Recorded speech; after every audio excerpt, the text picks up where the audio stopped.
حکومت نے توانائی بحران کو مدنظر رکھ کر موبائل ایپ کے ذریعے سبسڈی دینے کا فیصلہ کر لیا۔ وزارت آئی ٹی نے 24,000 موبائل فونز کی خریداری کے لیے ٹینڈر طلب کر لیا ہے۔ مزید جانیں گے ڈان نیوز کے نمائندے امید علی سے۔ امید بتائیے۔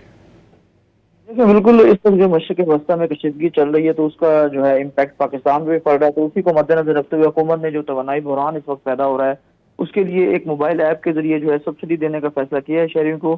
وزارت آئی ٹی کے ذیلی ادارے جو ہیں انہوں نے 24,000 موبائل فون کی خریداری کے لیے جو ہے لیٹر آف انٹینٹ جاری کیا، اور یہ این آئی ٹی بی کی طرف سے جو ہے یہ لیٹر آف انٹینٹ جاری کیا گیا۔ این آئی ٹی بی حکام سے جب ہماری بات ہوئی تو ان کا یہ کہنا تھا کہ جو موبائل فونز ہیں ان کی خریداری کی قیمت کا جو ہے تعین کیا جائے گا۔ جو آئل مارکیٹنگ کمپنیاں ہیں وہ موبائل فونز خرید کر پیٹرول پمپس کو دیں گی۔ اسی طرح ملک کے جو 12,000 پیٹرول پمپس ہیں اس میں 24,000 موبائل فونز جو ہے فراہم کی جائیں گے۔ یہ جو 24,000 کا جو فگر ہے یہ جو ہے اسے انکریز ہو کے یہ لگ بھگ جو ہے 36,000 تک بھی جو ہے پہنچ سکتا ہے، تو اس حوالے سے ابھی کہنا کچھ قبل از وقت ہوگا، لیکن جو ابھی جو فگر ہے وہ 24,000 موبائل فون جو ہے وہ خریدے جائیں گے، اور یہ ملک کے 12,000 پیٹرول پمپس پر جو ہے یہ فراہم کیے جائیں گے۔ ہر پیٹرول پمپ پر جو ہے 2 جو ہے سبسڈائز پیٹرول پمپس کے لیے مقرر کی جائیں گے۔ جو 2 سے 3 ویلر جو وہیکلز ان کو جو ہے موبائل ایپ کے ذریعے سبسڈائز پیٹرول فراہم کیا جائے گا۔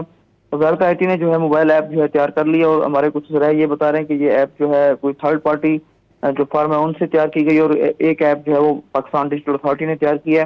تو اس حوالے سے جو ابھی جو تجویز سامنے آئی ہے وہ یہ ہے کہ موٹر سائیکلز کو ماہانہ جو ہے 20 لیٹر تک سبسڈائز پیٹرول فراہم کیا جائے گا۔ 800 سی سی تک جو گاڑیاں ہیں ان کے لیے کچھ سبسڈائز پیٹرول جو ہے فراہم کرنے کا فیصلہ نہیں ہو سکا۔ موبائل ایپ کے ذریعے ڈیجیٹل واچر بھی جو ہے جاری کیا جائے گا۔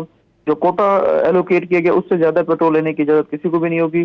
حکومت جو ہے توانائی بحران کے پیش نظر جتنے بھی مختلف آپشنز ہیں ان کے حوالے سے بھی غور کر رہی ہے، اور اس حوالے سے متبادل پلان بھی تیار کیا گیا، اور حکومت نے جن پیٹرول پمپس کو یہ فراہم کرنا ہے ان کی نگرانی بھی شروع کر دی ہے۔ جی بہت شکریہ امید علی تفصیلات کے لیے۔